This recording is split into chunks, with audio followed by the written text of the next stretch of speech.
depends on mutations and innovations occurring stochastically, in our terms generated through an autonomous process, and becoming integrated into the system by the deterministic relations prevailing at the moment, in our terms becoming part of an induced process in the firm. I'll just leave that. Then the second one, which I like, is that I found from Stephen Jay Gould, who wrote a big book 10 years ago called The Structure of Evolutionary Theory. And listen to this. I think this is a very nicely put way. So this is about adaptation at the edge of chaos, which really means the ability to stay viable in a chaotic world. And he says, systems must be adaptive.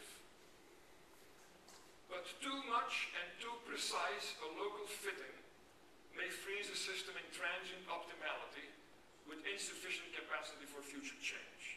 That means you may dominate your environment, you're perfectly fit with your environment, but you are increasingly becoming locked in with that environment. And it's very difficult for you to do anything else. Microsoft has experienced that, Intel has experienced that, Kodak has experienced that, Xerox has experienced that. Remember Henry Ford? Not Henry, yeah, Henry Ford with the Model T, right? That's the story of very, very fit organizations. They are fit in their environment and they become locked in with that environment. If they are too precise and too much fitted with that particular environment. On the other hand, too much chaos may prove fatal by excessive and unpredictable fluctuation, both in external environments and internal states. But the capacity to adapt to chaotic situations also comes with vulnerability. So therefore, what it requires to do is balancing both fit and potential for future change. That is presumably what you must be able to do. Let me stop for a moment. That's heavy duty. But do you guys see what I'm talking about here? This tension between, on the one hand, fit with the environment, and on the other hand, the capacity to move to other environments when the opportunities in the existing environment are no longer sufficient to sustain the growth that you have, that you need to have to continue. So, with that, let me say a couple of things here. I'll write on my board. So, I'm going to suggest that fit versus evolvability.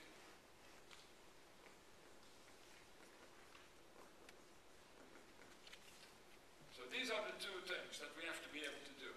And fit is really primarily to do with a competitive logic.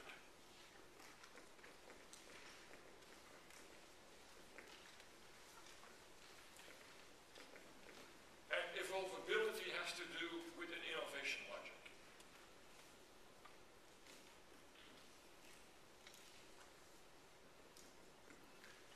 And this will play out differently depending on the type of organization, I'll call it the type of firm. How that plays out. And I'm going to suggest that there's basically, if you want to, there's basically two types of firms. There are specialists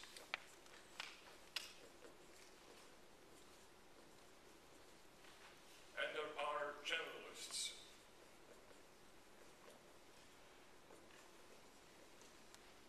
Specialists, what would be some words to describe them? Their approach, their strategic approach. What do they do? Right? Focus. They focus. That's right. They focus.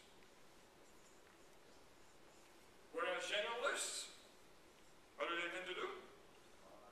Yeah, broad, diversify.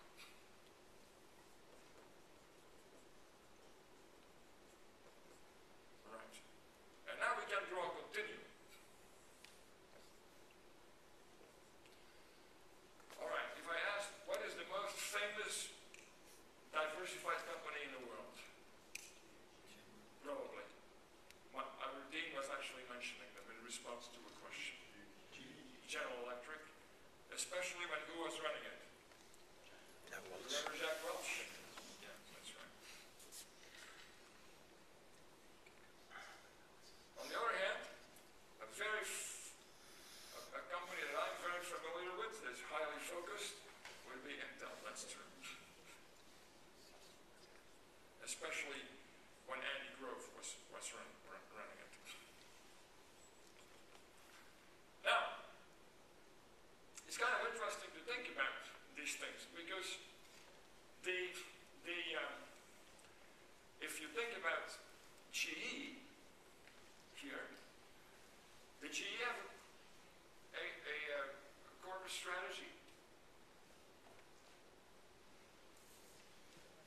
think so? Really? On the one hand, they do toasters, and on the other hand, nuclear reactors. Now, you have one strategy for toasters and nuclear reactors. So what kind of strategy do they have? Huh? They had a portfolio strategy. That's right.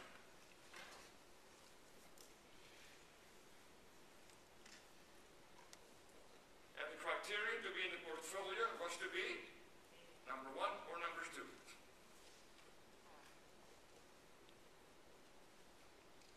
So, in a way, the competitive logic of a company like GE, at the GE level, is to basically have a portfolio of the strongest businesses that you can have. And if a business is no longer number 1 or number 2, what are we going to do with it? Either stop it or sell it. Right? Get out. Yeah. And so, whereas here, for Intel, so for Jack Welch, does Jack Welch therefore, does he set the strategy for each of the businesses of GE? Yes or no? No, who does that? That's the business leaders. So he's very good at selection and evaluation of business leaders. So, what Welch does is he manages the process. And the top management, of course.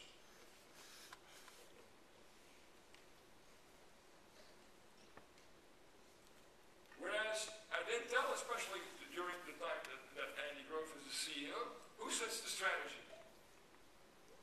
Grove sets the strategy. So he manages the content of the strategy. Let me tell you what the strategy is.